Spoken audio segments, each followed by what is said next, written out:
Hey everybody, Roger Levin here with your Practice Production Pearl of the Week. Let me start off a little bit theoretical, but I promise to give you several practical examples. I try really hard in these Pearls of the Week to be useful, to be practical, and I sincerely hope that they're helping you. We read now in the self-help literature, and I read a lot of it, about 1% improvements. And I started asking myself, why are we on this new theme of 1% improvements? There's books written on this.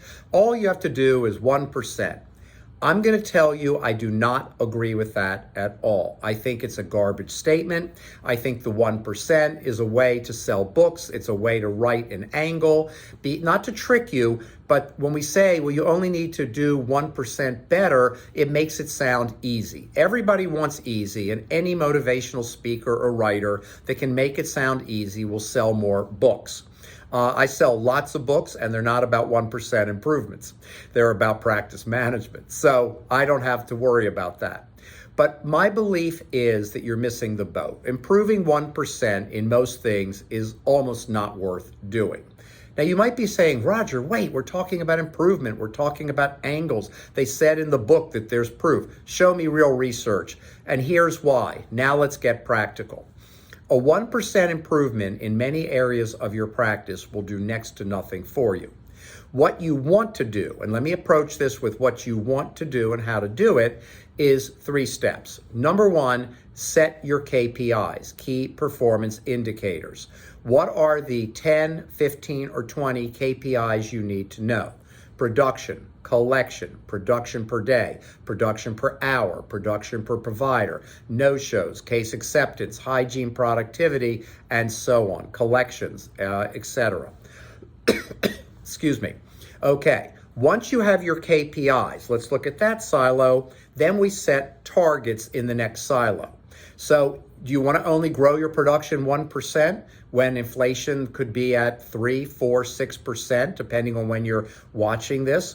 Bottom line is no, 1% won't do it. Inflation in the last 2 years has gone up over 8%. A 1% increase in production, you're still net down 7%, which means 7% lower doctor income going forward. And when you read those reports that doctor income is up, it is, but it's up over the pandemic, not all-time highs, and in real dollars, it's not up at all. So a 1% increase in production won't do it. So example 1, let's raise production at least 5 or 6%. Here's where we are. We have $1 million practice. Now let's raise it 5%. We need $1,050,000 practice by the end of the year, and that's the percent you need to improve. Not 1%, but 5%. Let's use another example. No-shows. You probably don't know your no-show percentage, which includes last-minute cancellations. If you can't fill in the chair time, you'll never get it back.